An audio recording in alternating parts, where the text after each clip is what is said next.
Have you ever felt like you're the one people think they can walk all over? Like they spot you and immediately label you as an easy target?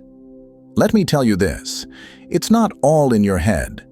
Some people are drawn to kindness not because they value it, but because they think it's an invitation to take advantage. They test your patience, push your boundaries, and treat you like a piece on their chessboard, something to move around for their own gain. But here's the thing, every game has its limits. Every pawn has the potential to flip the board. Marcus Aurelius once said, "You have power over your mind, not outside events. Realize this, and you will find strength." That strength starts now. The truth is, manipulation only works when you don't recognize it. And those who manipulate you, they're counting on your silence, your confusion, and your hesitation. They want you to doubt yourself, to second-guess your instincts. But the moment you start seeing through their tactics, you stop being their pawn and start becoming their wake-up call. Imagine a storm that uproots the very ground they thought was solid. That's the power you hold once you see their games for what they are. In this video, we'll uncover the 7 reasons people manipulate you, and more importantly, how to turn the tables. By the end, you won't just know their next move, you'll know how to stop it cold. So, are you ready to stop playing their game? Let's get to it.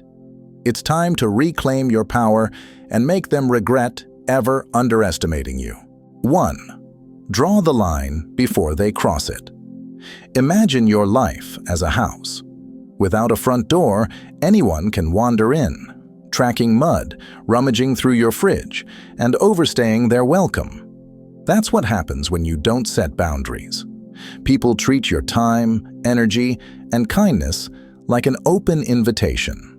And before you know it, you're left feeling used, frustrated, and empty. Boundaries aren't about shutting people out. They're about deciding who gets a key and how far they can go inside. Think of a coworker who borrows your pen every day but never returns it. Next, they start using your computer during lunch without asking. At first, you shrug it off, telling yourself, "It's no big deal. I'm just being helpful." But as it continues, you feel your personal space slipping away. This is what happens when you don't say no. People keep testing how much they can take because you never told them to stop. The harsh truth? If you don't value your limits, others won't either. It's tempting to think that saying no makes you mean or selfish. But here's the reality. Saying no makes you powerful.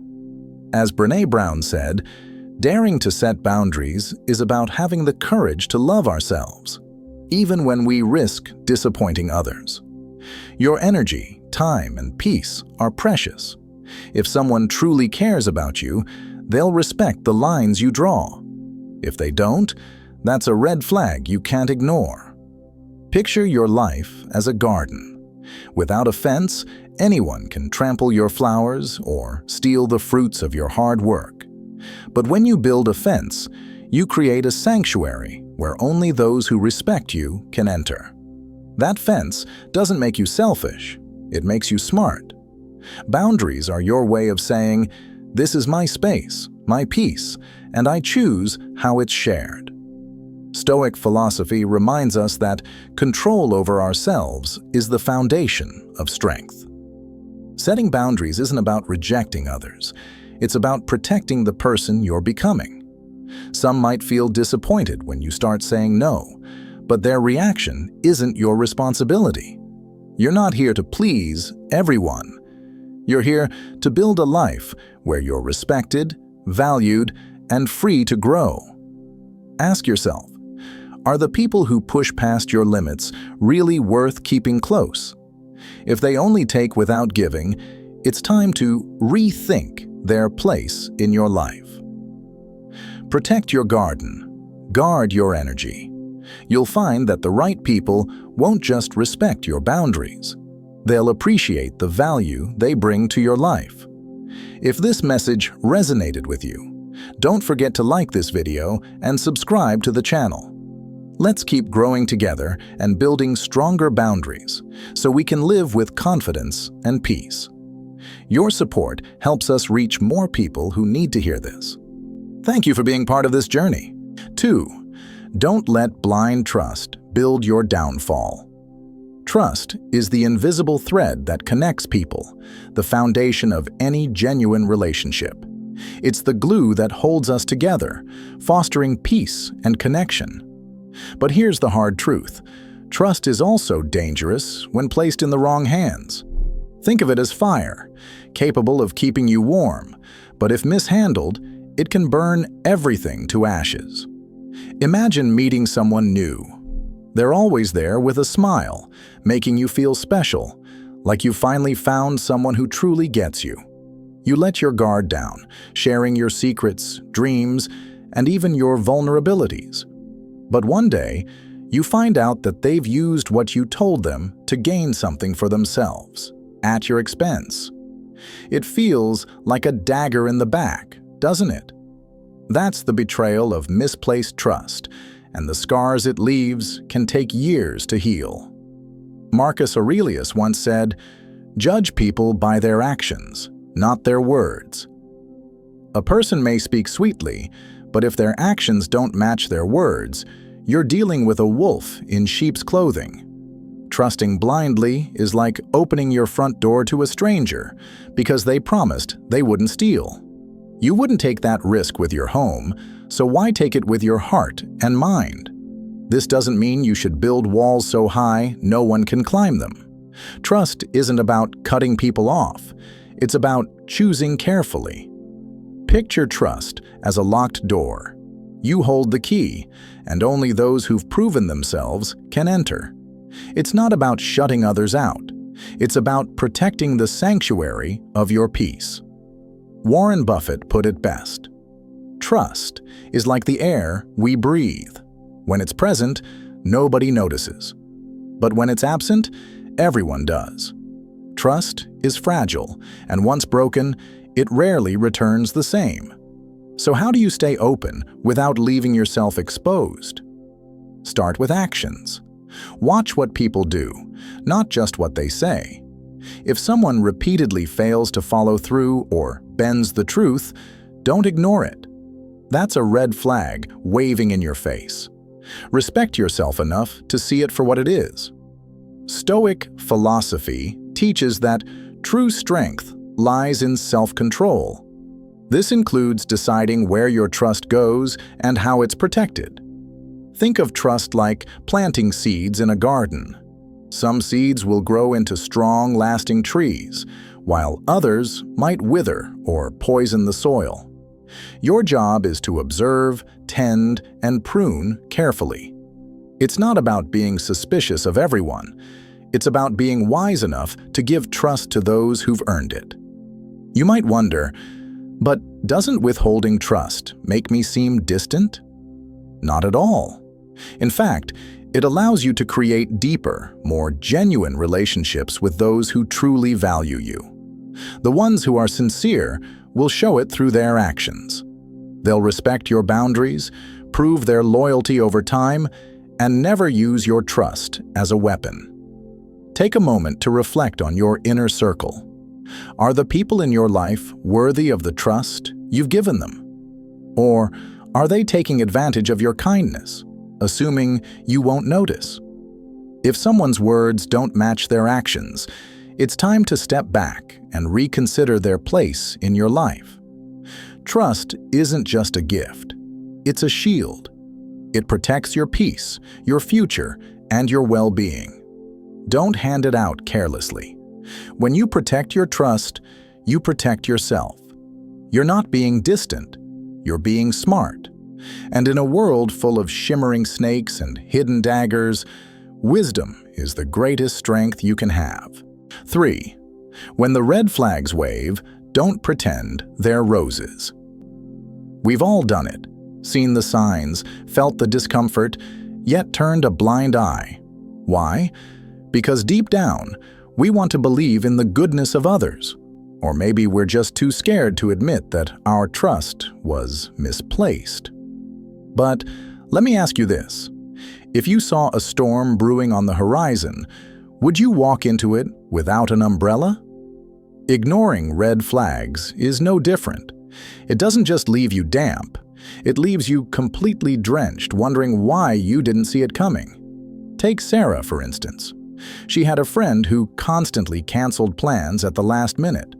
At first, she brushed it off, convincing herself they were just busy or dealing with life's unavoidable chaos. But as the excuses piled up and the pattern became too obvious to ignore, Sarah found herself drained. She had poured her energy into a one-sided relationship, hoping against hope that things would change. They didn't. And the truth? It had been staring her in the face all along. Maya Angelou said it best. When someone shows you who they are, believe them the first time. It's not just a nice quote for your wall, it's a compass for life. Red flags aren't nuisances meant to complicate your journey. They're warning signs. They're there to save you from bridges that are already collapsing, relationships that are already sinking. Ignoring them doesn't make you noble. It makes you vulnerable. And the longer you ignore them, the deeper you sink into disappointment, hurt, and regret. Picture this. You're driving and see a sign that says, "Bridge out ahead." Would you hit the gas, hoping it's a mistake? Of course not. You'd slow down, reassess, and find a safer way forward. Red flags are just like that sign. They aren't trying to ruin your trip. They're trying to save you from a disaster. So why do so many of us keep speeding toward the wreckage?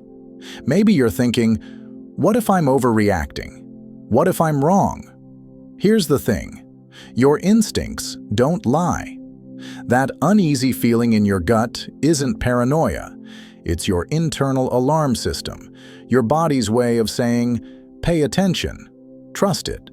It's better to step back and reassess than to keep investing in something that's already crumbling.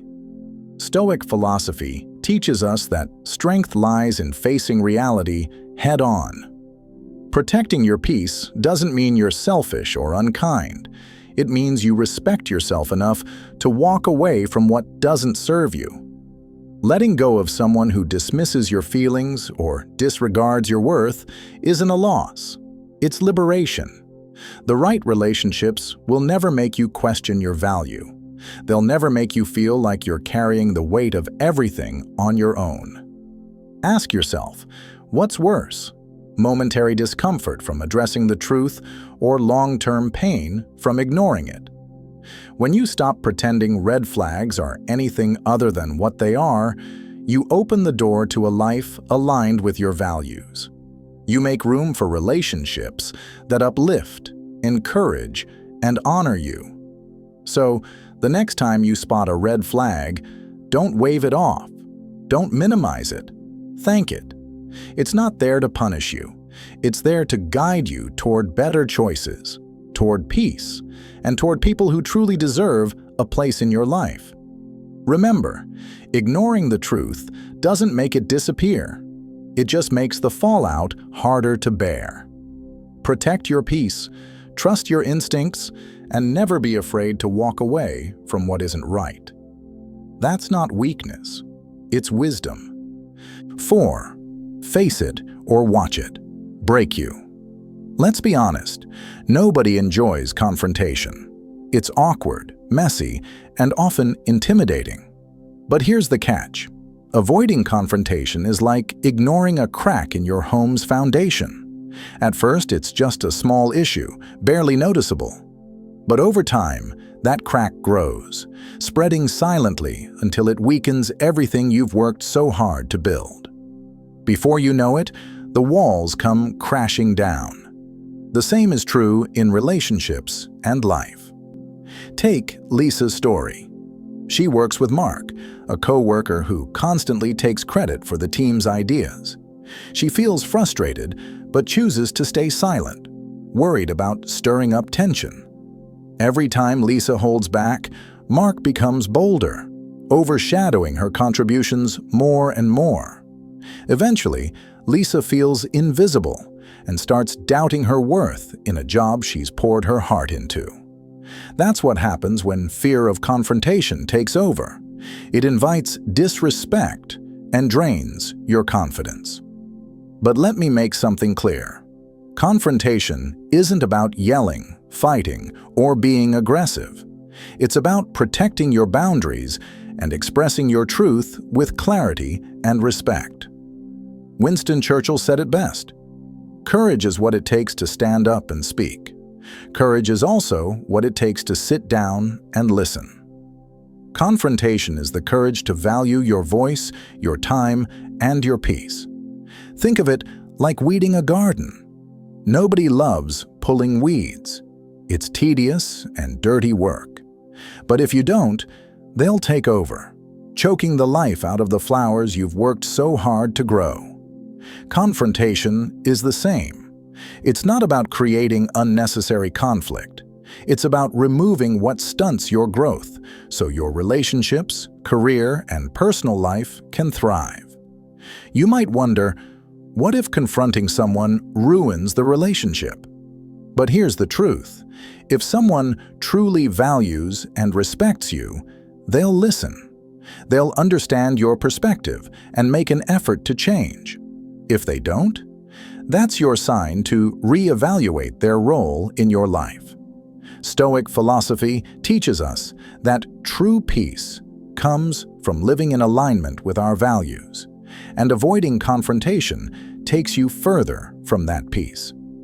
The next time you feel the urge to stay silent, remind yourself, confrontation isn't about aggression. It's about assertion. It's about standing in your truth while respecting the humanity of the other person. When you choose to confront instead of avoid, you're not just solving a problem. You're reclaiming your power and making it clear how you expect to be treated. 5. Alone doesn't mean lonely. It means free loneliness has a way of creeping into your thoughts like a quiet shadow, convincing you to cling to people and situations that no longer serve you. It whispers that any company is better than none. But let me tell you the hard truth. Being with the wrong person is lonelier than being alone. Imagine sitting across from someone who drains your energy, chips away at your confidence, and never truly sees you. That's not companionship. That's isolation disguised as a relationship. Take Emma, for instance. She stayed in a relationship where her partner constantly tore down her self-esteem. She wasn't happy, but she stayed because the thought of facing the silence of being alone felt unbearable. Day by day, she shrank into a version of herself she barely recognized. What Emma didn't see was that her fear of being alone was trapping her in something far worse, a life where she was disconnected from her own worth. But what if loneliness wasn't something to fear? What if it was something to embrace? Being alone isn't a punishment. It's an opportunity. It's a moment to reconnect with yourself, to listen to your inner voice, and to nurture the parts of you that have been neglected. Imagine taking a walk in the park, feeling the crisp air on your skin, or finally picking up that book you've been meaning to read. Picture brewing a cup of tea and savoring the quiet. Just you, your thoughts, and the stillness of the moment. That's not loneliness. That's nourishment for your soul. As Maya Angelou once said, "I don't trust anyone who doesn't love themselves, but tells me they love me." Learning to love yourself isn't selfish. It's essential. When you truly value who you are, you radiate confidence and set the standard for how others should treat you. You stop searching for someone to fill a void and start attracting people who appreciate the fullness of who you already are. And here's the secret. Loving yourself doesn't just repel the wrong people. It draws in the right ones. Stoic philosophy teaches us that Independence isn't isolation. It's the foundation of inner strength. When you stop fearing solitude, you stop settling. You stop tolerating relationships that hurt or drain you, and you create space for something better. Treat time alone as a chance to clear out the clutter in your emotional closet, letting go of what no longer fits and making room for what truly aligns with your values. You might wonder, but what if I feel lonely? What if the silence is too much? That silence isn't emptiness. It's an invitation. It's the universe saying, this is your time to grow. Being alone doesn't mean you're lacking. It means you're preparing. It's in those quiet moments that you discover who you are, what you need, and what you deserve. So the next time fear creeps in, reminding you of the emptiness of being alone, flip the script. See it as an opportunity to build a deeper relationship with yourself. Remember, you are never truly alone. You have you. And when you learn to love and cherish yourself, amazing things will find their way into your life. Not to complete you, but to celebrate the wholeness you've already built. 6. You seek validation instead of self-worth. Have you ever caught yourself bending over backward to gain someone's approval? Maybe it's chasing a compliment, changing your opinions to match theirs, or seeking constant reassurance that you matter. The desire for validation can feel natural. It's human to want to be seen and appreciated. But here's the hard truth. When you rely on others to define your worth, you hand them the power to control your happiness. And more often than not, they'll take that power without ever giving it back. Imagine you're holding a mirror, and the reflection you see depends on who's standing in front of you. One person smiles, and you feel beautiful. Another frowns, and suddenly you feel inadequate. That's what chasing validation looks like.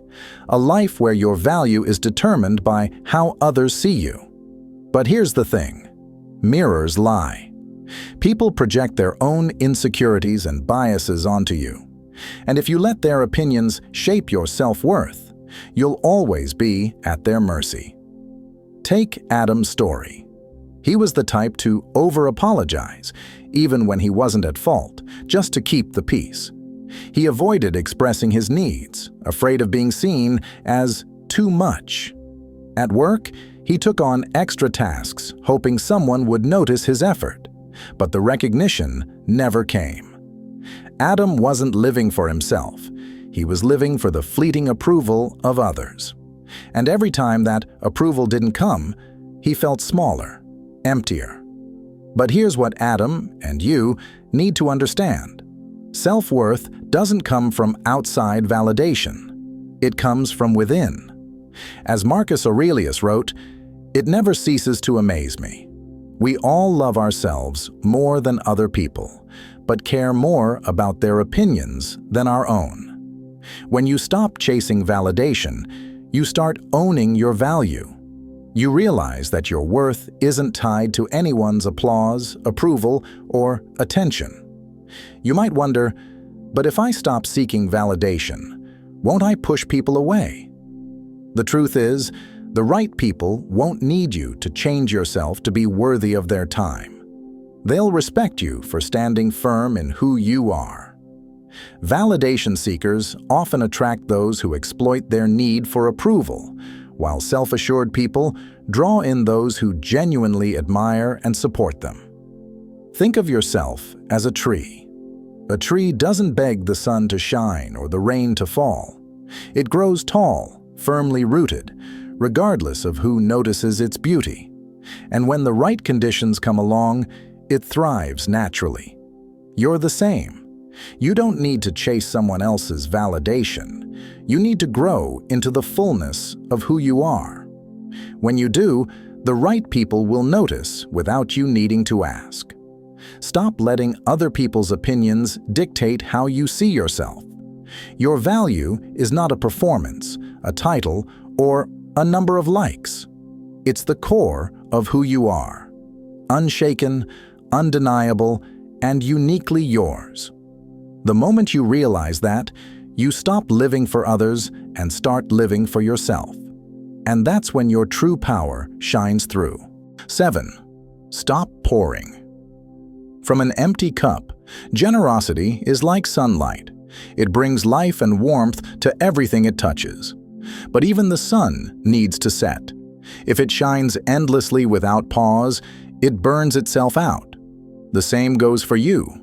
Giving is beautiful, but when you give too much without receiving anything in return, it stops being kindness and starts being self-neglect. You might think your endless giving makes you noble, but in reality, it often paints a target on your back for those who take without giving back.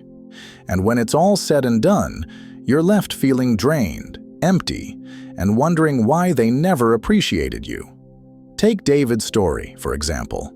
He was the guy everyone turned to. Need extra help at work? Call David. Short on cash? Ask David. He won't even expect it back. He thought he was building meaningful relationships, but over time, the cracks began to show. The same people he bent over backward for rarely checked in on him. They never asked if he was okay. They didn't even say, "Thank you." Slowly, David started questioning his own worth, wondering why his kindness was met with so little respect. That's the danger of giving too much. You end up running on empty while everyone else benefits. Here's the truth. Kindness doesn't mean setting yourself on fire to keep others warm. As Maya Angelou wisely said, when someone shows you who they are, believe them the first time. If someone only takes from you without reciprocating, that's not a relationship. It's a one-sided transaction. Stoic philosophy reminds us that generosity should come from a place of abundance, not depletion. Giving isn't about sacrificing yourself. It's about creating balance. Think of your energy as a bank account. If you keep withdrawing without ever depositing, you'll go bankrupt. And here's the harsh reality. Many people won't notice you're running on empty until there's nothing left to take. That's why boundaries are crucial. Protect your energy by saying no to what drains you and focusing on connections that uplift you. True generosity isn't about saying yes to everything. It's about knowing when to say no. It's about giving to those who value you, not those who exploit you.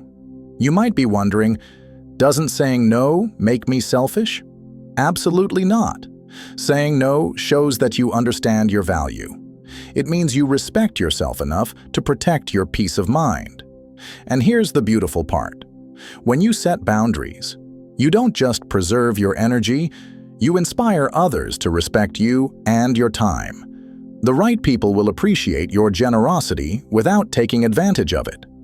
Picture yourself as a well of water. If you let everyone drink freely without ever replenishing the well, it will eventually run dry.